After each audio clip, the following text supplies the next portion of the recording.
So what's the coordinate plane? How can you describe the coordinate plane to me? That, okay.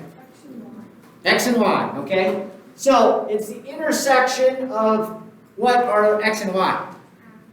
Yeah, intersection of two axes. And those two axes would cross where? 0. Okay? And what do we call that? Origin. We cross at the origin. And the origin, as Johnny said, is 0, 0. So our two axes then are my what and what axis? Yeah, so we have an x-axis and a y-axis. So now we got to think for a second, which way does the x-axis go? X goes Horizontal. left and right, or horizontal, exactly right. When we're talking about the x's, if I go to the right, I have what kind of numbers? Positive ones. If I go to the left, I have negative ones.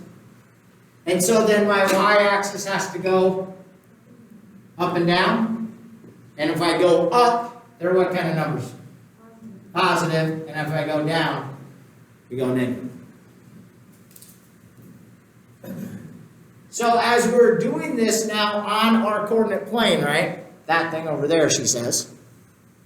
We are going to use this to form ordered pairs. Okay? But ordered pairs really represent a what? On my coordinate plane. What? A point. A point, right?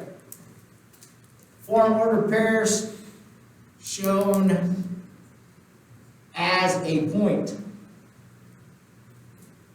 When I write my ordered pairs or my point, what always comes first in my ordered pair? X. The x. Now for some reason this really bothers some people. Now remember, when I'm going to do this on my coordinate plane here in just a second, my x always comes first and it goes left and right. My y comes second every single time. Doesn't matter what it is. So I'm going to put a point on my coordinate plane where my coordinates tell me to, but I also have to name it, right? So it's shown as a point, and it's named by what? How do I name something on that coordinate plane? Besides putting a dot on it. Okay, you can use the quadrants. We'll get there in a second. You're right. But it's named by a capital letter.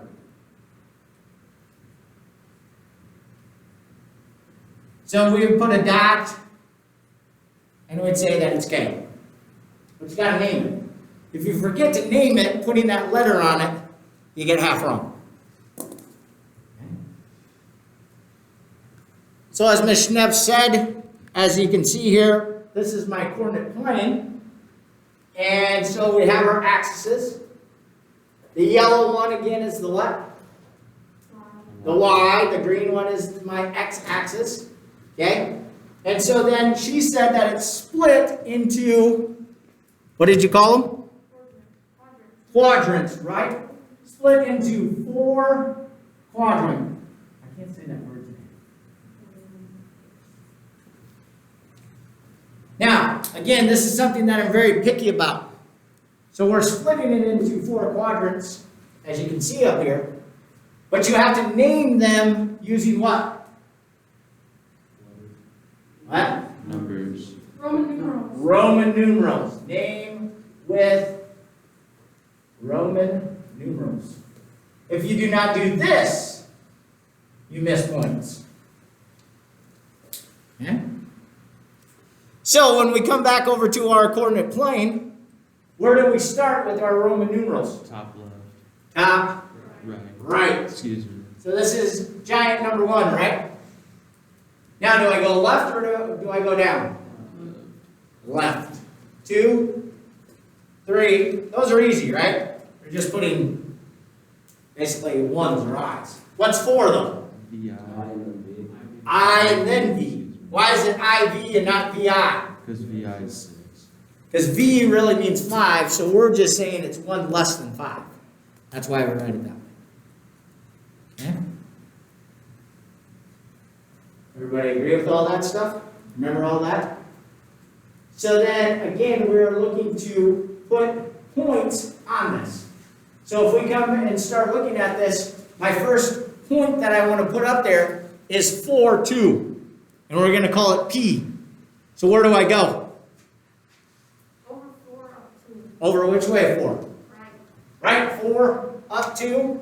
I put my dot and a letter P. Okay? Next one, negative 2, 4. To the left and up 4. Left, up 4. And what's my letter?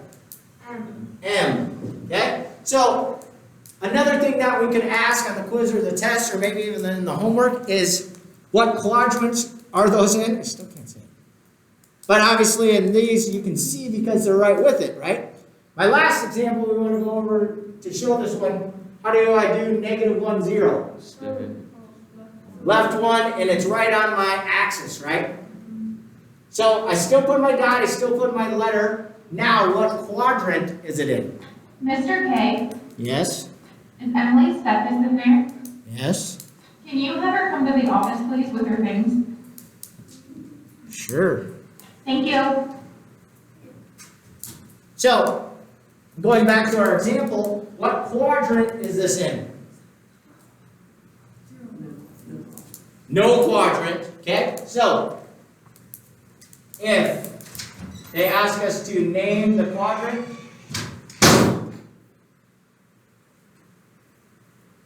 and it's on an axis, our answers are no quadrant, like Mr. Barthol said. You could just say none, or you could use the axis. So what axis am I on? The x-axis. So I could say x-axis. And obviously this is just for this particular case, so you could use y-axis too, but you can say that. Do not say this is between 2 and 3. That'll be kind of wrong. Okay? And again, when you do this on the quiz or the test or whatever, and you write this as a number 2, that's half wrong. Got to use Roman numerals. Again, you're going to find that I'm picky about a lot of things. Those of you that have already had me, you know this. Okay? So, hopefully that's pretty simple. Now, the last thing that they might ask us to do is, if I put a dot up here, they might say, well, what is that point? So now you just have to tell me the coordinates of it or the actual ordered pair. So what would you say for this one? Negative 6, 10. Negative 6, 10. So this brings up my second point that I want to make about my coordinate plane. Okay? And again, this is just me being picky about this. But when you do anything in my class from here on out with involving a coordinate plane, you need to use graph paper.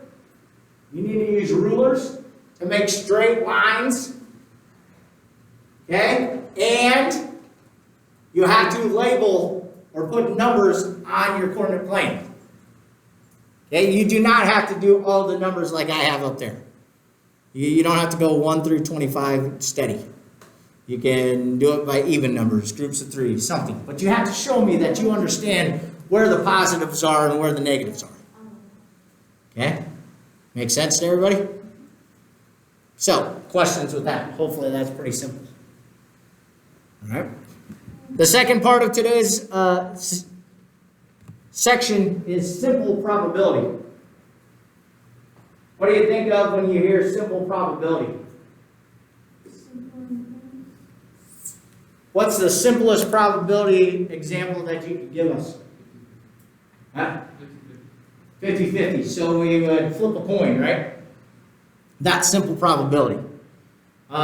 Using a deck of cards. Okay? Still amazes me that a lot of people don't know how many cards are in a deck of cards. 52. How many suits? 4. What are they? Spades, clubs, hearts, diamonds. Spades, clubs, hearts, and diamonds. And what cards are they? Red. 2 through 10, and then what? Ace, Jack, Queen, King, Ace. Jack, queen, king, and ace. Okay? So each suit has how many cards? 13. Okay? When we say a normal die, do you understand what that is? No. A normal die. Dice is 2. Yeah. 1 die. Okay? How many sides are on a regular 1 die? 6. Okay? So, when we do simple probability, there's some vocabulary words. I don't know if you really need to know those. But in simple probability, an experiment is what we're talking about. Okay? My experiment would be the coin flip Friday night. Could be a simple probability, right? Each time that I do the process, flipping the coin, it's called a trial. So each football game should only have 1 trial, right? Okay. The outcome is however it happens. So what did we get? Did we get heads or did we get tails? That's my outcome. And then you got to know that simple probability is always based off of 1. Okay? So if I do this right, most of my answers when I do simple probability should be a fraction. Some kind of a fraction. So simple probability a lot of times happens with gambling a lot, right? If you go to Vegas, and you're good at simple probability, you might be a good gambler. So this also happens with like horse racing. So if you ever watch any horse racing and you see the odds of that horse winning, when Secretariat was back around, why was his odds an improper fraction? What did that mean? If your odds are an improper fraction, what does that mean about your trial or whatever? It probably means you're overwhelmingly going to do that. Okay, so here's the other thing that you got to think about. If I do some kind of trial and I end up with an answer of 1, what is true about that experiment? When I told you that most of my answers should be a fraction, if I actually reach 1, what's true or what happened with my trials? It happened every single time. Exactly right. Okay, so how many boys or how many girls are on the volleyball team? 100%, right? 100%. So our probability would be 1. Me picking a girl off the volleyball team. Me picking the boy off the volleyball team here in Iowa would be what? 0. So if the answer is 1, it will always happen. If your answer is 0, what would we say? It can never happen.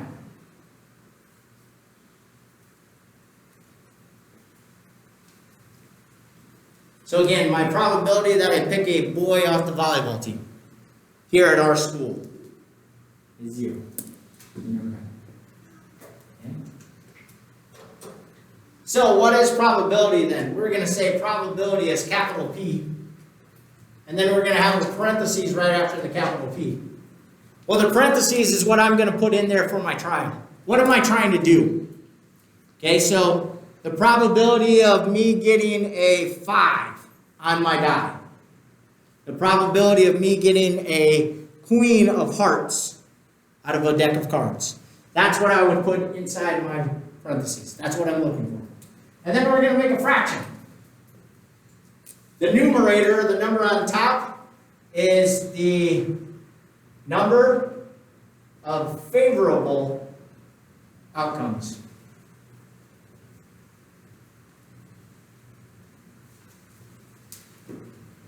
How many chances do I have of my thing that I want happening?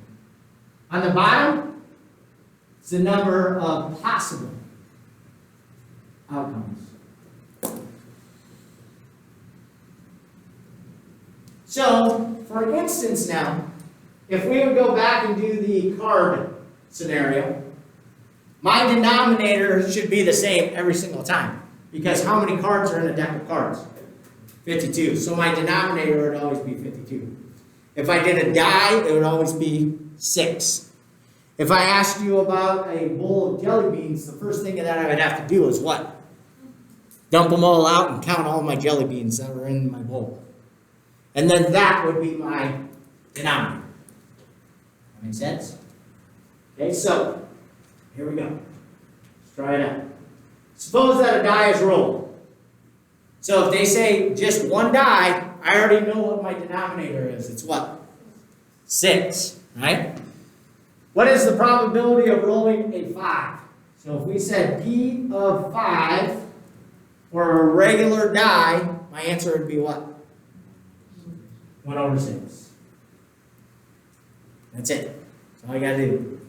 If we carry on and say P of an even number, what would we say then? 3 over 6 or 1/2. Again, just like yesterday, let's try to reduce every single answer as much as we possibly can. Okay? Next example up here. Suppose that a bag contains 5 white, 3 red, and 4 black marbles. What is the probability that a randomly chosen marble will not be white? So first off, we would say P of not white. So what's the first thing that I have to do in this example? I got to dump, or I got to count up all of my marbles, or just by the information they give me, I would say, how many are, what is my denominator? 12, right? I'm counting up my total number.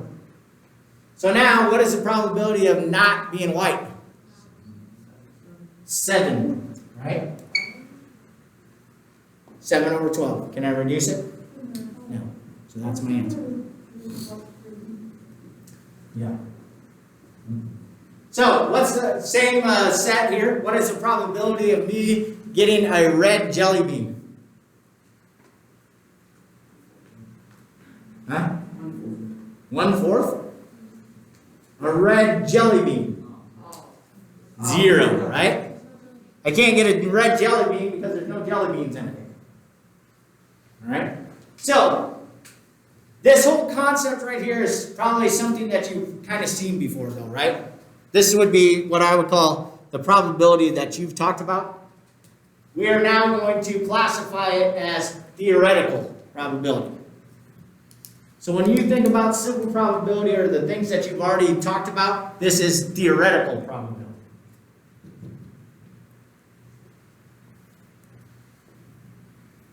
Why we want to say that is because we're going to introduce now experimental probability.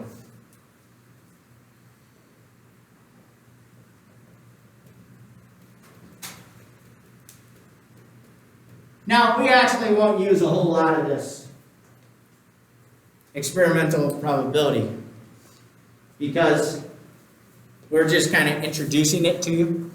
But if we get into, or take our Iowa assessments, this might come up. Or if you have already, or maybe you're thinking about taking the ACTs, this is where this word could come up. But experimental probability is basically doing the whole thing. When I run the experiment a set of number of times, I want to see the result over and over again. So this is kind of the entire experiment. Over here, theoretical, I'm getting very, very specific. I'm talking about not white marbles. Over here, I'm just talking about how many times did I do the experiment as a whole. That's the difference. Now I know that's kind of confusing, so I want to show you this in the book. So turn your page to P9, please.